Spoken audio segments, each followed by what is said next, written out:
Hello friend, स्वागत है आपका हमारे यूट्यूब चैनल कुमार सॉफ्टवेयर पे। ये मेरा CSS थ्री से रिलेटेड 11th ट्यूटोरियल्स है। इस ट्यूटोरियल्स में हम लोग CSS का प्रॉपर्टी, हाइट और विड्थ पढ़ने वाले हैं। तो आप लोग को मैं एक बात बताना चाहूँगा कि ये जो आप हाइट और विड्थ पढ़ने जा रहे हो, ये आपका बहुत ही इम्पोर्टेंट पार्ट है। इसे आप ध्यान से केयरफुल पढ़ना। तो इसको मैं प्रैक्टिकली बता देता हूँ और उसी टाइम में मैं इसका एक्सप्लेन भी करके दिखा दूंगा। और यहाँ पर मैं ये भी बताऊंगा कि हाइट और विड्थ में डिफरेंट क्या है। तो आइए हम लोग इसका प्रैक्टिकली स्टार्ट कर देते हैं और साथ ही में मैं उसी टाइम में मैं आपको एक्सप्लेन करके दिखा दूंगा। तो मैं अपना टूल्स एटम ओपन करता हूँ। यहाँ पर मैंने क्या किया, एक ड्यू ओपन किया ये, और इस ड्यू को मैंने क्लोज किया। इस ड्यू के अंदर में मैं कुछ टेक्स्ट लिख देता हूँ। मान लो इसको मैं यहाँ पर टेक्स्ट लिख दिया ये, या फिर यहाँ से मैं अपने वेबसाइट पर जाता हूँ और यहाँ से कुछ टेक्स्ट को ओपन कर लेता हूँ, मतलब कॉपी कर लेता हूँ यहाँ से। और यहाँ पे ये मेरा खुद का वेबसाइट है। यहाँ पे मैंने ये टेक्स्ट को ये कर दिया, ठीक है।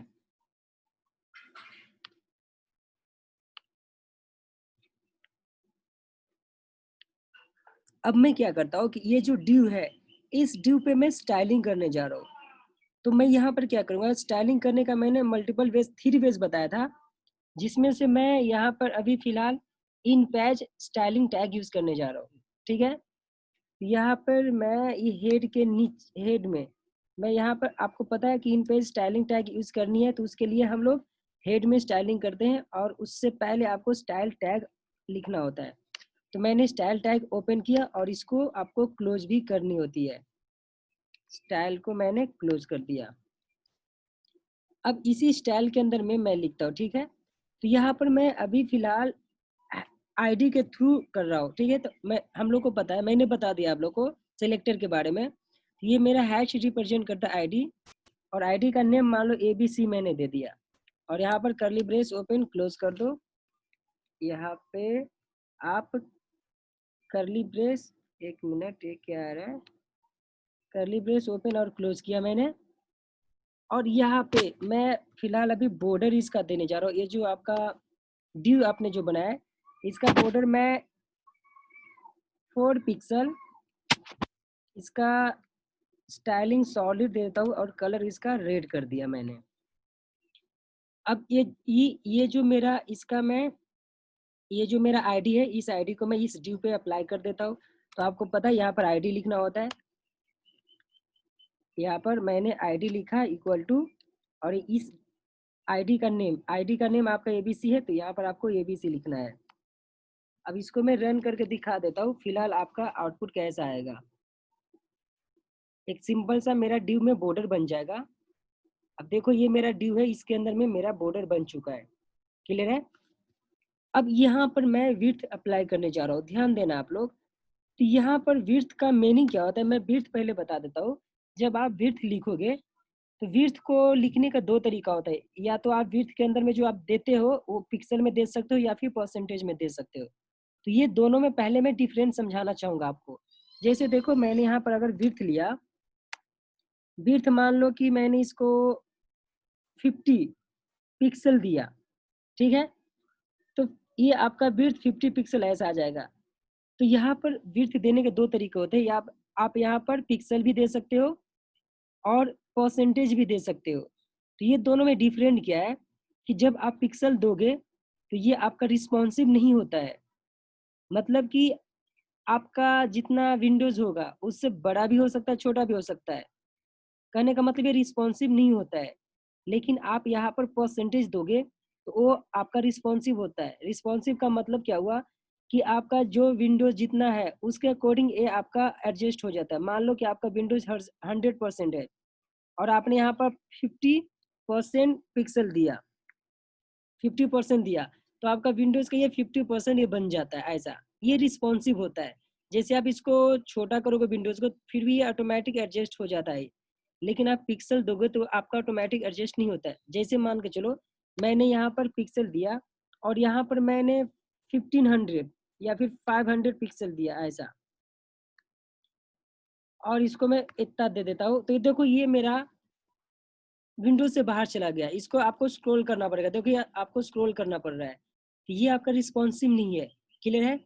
अगर यहीं पे मैं यहाँ पे आपको 90 या 80% देता हूँ, तो देखो परसेंट में क्या होता है।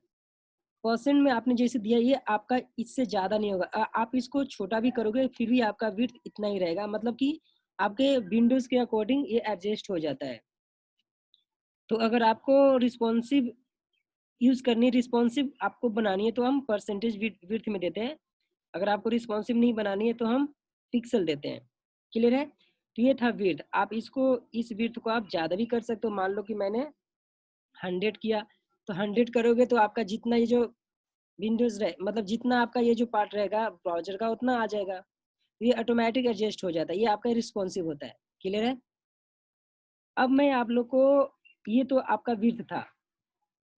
अब मैं आप लोग को हाइट बताता हूँ। हाइट में क्या होता है कि सबसे पहली बात कि आप यहाँ पे अगर मैंने हाइट यूज किया, तो हाइट क्या होता है कि ये जो हॉरिजेंटल आपका है ना, ये आपका विड्थ है। और हाइट जो होता है, ये जो आपका वर्टिकल हाइट होता है, जैसे हम लोग मनुष्य का जो हाइट होता है ये वर्टिकल ही होता है। ये हाइट होता है। हाइट का मतलब क्या हुआ कि वर्टिकल पार्ट होता है, और विड्थ का मतलब होता है हॉरिजेंटल पार्ट। जैसे ये देखो यहाँ से यहाँ तक का, ये आपका हॉरिजेंटल है, मतलब इसको विड्थ बोलते हैं। और ये जो ऐसे है टॉप टू बॉटम, इसको हम बोलते हैं वर्टिकल, ये आपका हाइट होता है। तो मान लो कि मैंने यहाँ पर हाइट लिखा, हाइट में मैंने यहाँ पर लिखा 50 पिक्सल। ठीक है? तो यहाँ पर एक हाइट में आपका ये हाइट में एक डिसएडवांटेजेस क्या है कि जब हाइट आप लोगे और आपका डिव में टेक्स्ट ज्यादा है, तो ये आपका ओवरफ्लो हो जाता है। जैसे देखो मेरा ये जो है, ये मेरा टेक्स्ट ओवरफ्लो हो चुका है। अब जैसे मान लो यहाँ पर, और मैं कॉपी करके दिखाता हूँ। यहाँ पर मैंने इस पार्ट को और कॉपी किया। अब देखो ये मेरा ओवरफ्लो हो रहा है। अभी मैंने 50 हाइट दिया, फिर भी ये ओवरफ्लो हो रहा है, मतलब इस डिव से बाहर आ रहा है। तो ये एक तरह से डिसएडवांटेजेस होता है हाइट में। क्लियर है? तो आपको ये अनुमान लगानी है कि हाइट आपको उतना ही देना है जितना आपको गेस करनी कि आपका डिप के अंदर में उतना कंटेंट है या नहीं है। अगर ज्यादा कंटेंट है और हाइट उसके अकॉर्डिंग कम दे रहे हो, तो ये आपका ओवरफ्लो हो जाता है। ये आपका हाइट में डिसएडवांटेजेस है, लेकिन विड्थ में ऐसा नहीं होता है। अब जैसे मान लो कि यहाँ पर मैंने 30 दिया हाइट, 300 दिया हाइट, तो आपका देखो विड्थ बड़ा बन गया, मतलब सॉरी, ये हाइट आपका बड़ा बन चुका है। अगर मैंने हाइट 300 दिया तो हाइट आपका बड़ा बन चुका है, और इसके अंदर में ये आपका जो टेक्स्ट है, मतलब वैल्यू है, एडजस्ट हो चुका है। क्लियर है? अगर मैंने यहाँ पर हाइट 100 दिया तो आपका ऐसा आएगा। अगर आपने 200 दिया तो भी ठीक है, लेकिन अगर आपने यहाँ पर 60-50 दिया तो ये आपको ओवरफ्लो हो जाएगा। ये आपका डिसएडवांटेज होता है हाइट में। तो आई होप कि आपको हाइट और विड्थ कैसे यूज करनी है ये आपको समझ में आ चुका होगा। क्लियर है? तो विड्थ में आपको ध्यान देने की कोशिश करना है परसेंटेज लेने के लिए, क्योंकि ये रिस्पॉन्सिव बनता है। आई होप कि आपको ये पॉइंट समझ में आ चुका होगा। Thank you, bye bye.